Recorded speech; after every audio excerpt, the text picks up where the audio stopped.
ಈಗ ನಮ್ಮ ಪ್ರಧಾನಮಂತ್ರಿಗಳು 2047ಕ್ಕೆ ಭಾರತ ಒಂದು ವಿಕಸಿತ ಭಾರತ ಆಗಬೇಕು, ವಿಶ್ವದ ಶ್ರೀಮಂತ ಸಭ್ಯ ಶಕ್ತಿಶಾಲಿ ಭಾರತ ಆಗಬೇಕು, ಲೋಕ ಕಲ್ಯಾಣಕ್ಕೆ ಅಂತ ಅವರು ಬಯಸ್ತಾರೆ. ಇನ್ನು ಕೆಲವರು ಅಜೆಂಡಾ ಅದೇ 2047ಕ್ಕೆ ಗಜ್ವಾ ಹಿಂದೂ ಮಾಡಬೇಕು, ಇಡೀ ಹಿಂದೂಸ್ತಾನವನ್ನು ಇಸ್ಲಾಮೀಕರಣ ಮಾಡಬೇಕು, ಅದಕ್ಕಾಗಿ ಜಿಹಾದ್ ನಡೆಸಬೇಕು ಅಂಥೇಳಿ ಅಜೆಂಡಾ ರೂಪಿಸಿಕೊಂಡು ಸಿಮಿ ಅಂತ ಸಂಘಟನೆಗಳು,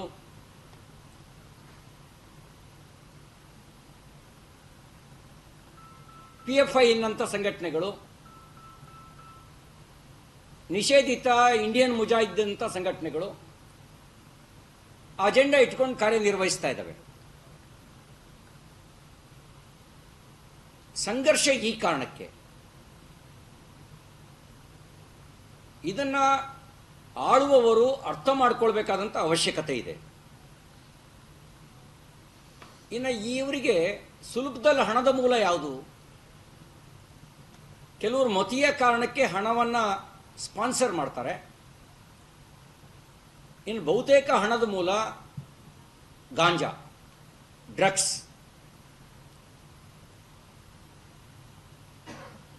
ಬೆಟ್ಟಿಂಗ್ ದಂಧೆ, ಇಲ್ಲಿಗಲ್ ಮೈನಿಂಗು ಅಂದರೆ ಮರಳು ದಂಧೆ. ಈ ಥರದ ಅನಧಿಕೃತ ಮೂಲಗಳು ಈ ಎಲ್ಲ ಅನೈತಿಕ ಚಟುವಟಿಕೆಗಳಿಗೆ, ಸಮಾಜಘಾತಕ ಚಟುವಟಿಕೆಗಳಿಗೆ ಹಣಕಾಸಿನ ಸಹಾಯವನ್ನು ಮಾಡ್ತವೆ. SP ಅವರು ಮತ್ತು ಕಮಿಷನರು, ನಿಮ್ಮ ಇಲಾಖೆಯ ಕೆಲವರು ಈ ಅನಧಿಕೃತ ಅನೈತಿಕ ದಂಧೆಯ ಭಾಗವಾಗಿರೋದನ್ನು ತಪ್ಪಿಸಿ ಇವುಗಳನ್ನು ಮಟ್ಟ ಹಾಕಿ. ಆವಾಗ ಸ್ವಾಭಾವಿಕವಾಗಿ ಎಕೋಸಿಸ್ಟಮ್ ಡೆಸ್ಟ್ರಾಯ್ ಆದರೆ, ಸಪೋರ್ಟಿಂಗ್ ಸಿಸ್ಟಮ್ ಡೆಸ್ಟ್ರಾಯ್ ಆದರೆ ನಿಯಂತ್ರಿಸೋದು ಸುಲಭ ಆಗುತ್ತೆ. ಇದನ್ನು ಮಾಡಿ. ಇದನ್ನು ಮಾಡೋದ್ರ ಬದಲಿಗೆ ನೀವು ಸಜ್ಜನರನ್ನ ದುರ್ಜನರನ್ನ ಒಂದೇ ತಕ್ಕಡಿಲಿಟ್ಟು ತೂಗ್ತಾ ಇದ್ದೀರಿ. ರಾಷ್ಟ್ರಭಕ್ತರನ್ನ, ರಾಷ್ಟ್ರಘಾತಕರನ್ನ ಒಂದೇ ತಕ್ಕಡಿಲಿ ಇಟ್ಟು ತೂಗ್ತಾ ಇದ್ದೀರಿ. ಇದು ವರ್ತಮಾನ ಮತ್ತು ಭವಿಷ್ಯಕ್ಕೆ ಮಾರಕ ಆಗುತ್ತೆ. ನಾನು ಕೇಳಿದೆ, 80 ವರ್ಷದ ಪೂವಪ್ಪ ಅವ್ರ ಮನೆಗೆ ಹೋಗಿ ಫೋಟೋ ತೆಗೋತೀರಿ, ನಿಮ್ಮ ಬಗ್ಗೆ ಏನು ಅಭಿಪ್ರಾಯ ಬರುತ್ತೆ? ಹೇಳಲಿಕ್ಕಾಗಲ್ಲ, ಕೂರ್ಲಿಕ್ಕಾಗಲ್ಲ. ಪೂವಪ್ಪ ಅವ್ರನ್ನ ಟಾರ್ಗೆಟ್ ಮಾಡ್ತೀರಿ. ರಾಷ್ಟ್ರಭಕ್ತಿಯನ್ನೇ ಉಸಿರಾಡ್ತಕ್ಕಂಥ ಸೀತಾರಾಮ್ ಅವರ, ಸುಳ್ಯ ಸೀತಾರಾಮ್ ಅವರ ಮನೆಗೆ ಹೋಗ್ತೀರಿ. ಏನು ಸಂದೇಶ ಕೊಡ್ತೀರಿ ನೀವು? ಅಂದರೆ ಸಮಾಜದಲ್ಲಿ ಭೀತಿ ನಿರ್ಮಾಣ ಮಾಡೋದು ನಿಮ್ಮ ಉದ್ದೇಶನಾ, ಅಥವಾ ಶಾಂತಿ ನೆಲೆಸುವಂತೆ ಮಾಡೋದು ನಿಮ್ಮ ಉದ್ದೇಶನಾ?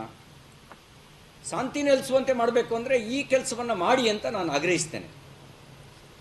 ಇನ್ನು SP ಅವರು ಕಮ್ಯುನಲ್ ಆರ್ಗನೈಜೇಷನ್, ಕಮ್ಯುನಲ್ ವ್ಯಕ್ತಿಗಳು ಅಂತ ಹೇಳಿದ್ದಾರೆ. ಯಾರು ಸರ್ಟಿಫೈ ಮಾಡ್ತೀರಿ ಕಮ್ಯುನಲ್ ಅಂತ? VHP ಬಜರಂಗದಳನ ನೀವು ಹೆಂಗೆ ಕಮ್ಯುನಲ್ ಅಂತ ಹೇಳ್ತೀರಿ? ನೀವು ಹಿಂದೂಪರ ಸಂಘಟನೆ ಅಂತ ಹೇಳಿ ನಾವು ಅಭಿಮಾನದಿಂದ ಒಪ್ಕೊಳ್ತೀವಿ.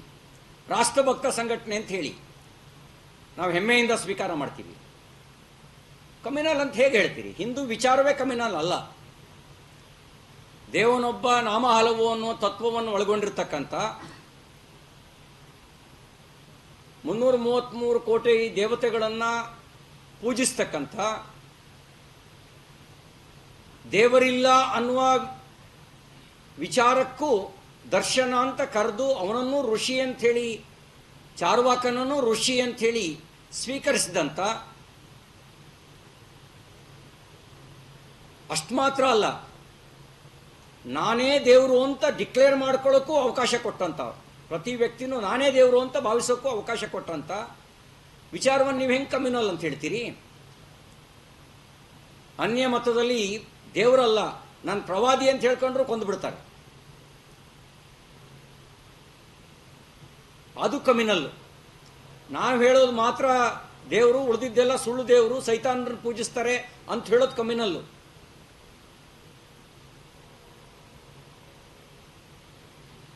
ಫೇಸ್ಬುಕ್ಕು, ವಾಟ್ಸಪ್ಪು ರಿಯಾಕ್ಷನ್ಗೆ ಆಕ್ಷನ್ ತಗೋತಾ ಇದ್ದೀರಿ, ಸಂತೋಷ. ಕೋಮುವಾದವನ್ನೇ ಬಿತ್ತತಕ್ಕಂಥ, ದ್ವೇಷವನ್ನೇ ಬಿತ್ತತಕ್ಕಂಥ ಮತಗ್ರಂಥಗಳ ಮೇಲೆ ಯಾವಾಗ ಆಕ್ಷನ್ ತಗೋತೀರಿ? ಮೂಲ ಅಲ್ಲಿದೆಯಲ್ಲ. ಆ ಮತಗ್ರಂಥಗಳು ಕೋಮುವಾದವನ್ನೇ ಬಿತ್ತವೆ, ದ್ವೇಷವನ್ನೇ ಬಿತ್ತವೆ, ಜಿಹಾದಿ ಕರೆ ಕೊಡ್ತವೆ. ಕಾಫಿರ್ ಅಂಕೋ ಮಾರೋ ಅಂತ ಹೇಳ್ತಾರೆ. ಕಾಫಿರ್ ಯಾರು ಅನ್ನೋದಕ್ಕೂ ಕೂಡ ಬಹಳ ಸ್ಪಷ್ಟವಾಗಿರ್ತಕ್ಕಂಥ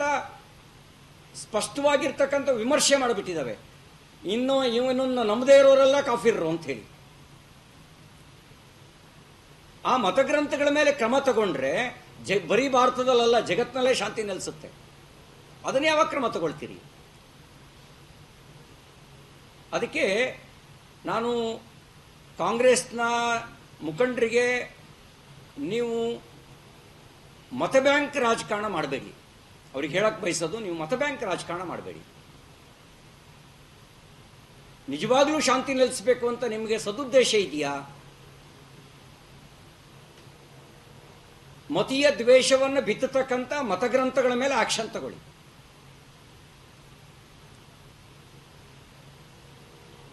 ನಿಷೇಧಿಸಿ ಆ ಮತಗ್ರಂಥಗಳನ್ನು. ಧೈರ್ಯ ಇದೆಯಾ ಅದನ್ನು ಹೇಳಕ್ಕೆ? ಸತ್ಯ ಹೇಳೋಕೆ ಧೈರ್ಯ ಇದೆಯಾ? ಈ ಪ್ರಶ್ನೆಯನ್ನು ನಾನು ಕೇಳಲಿಕ್ಕೆ ಬಯಸ್ತೇನೆ.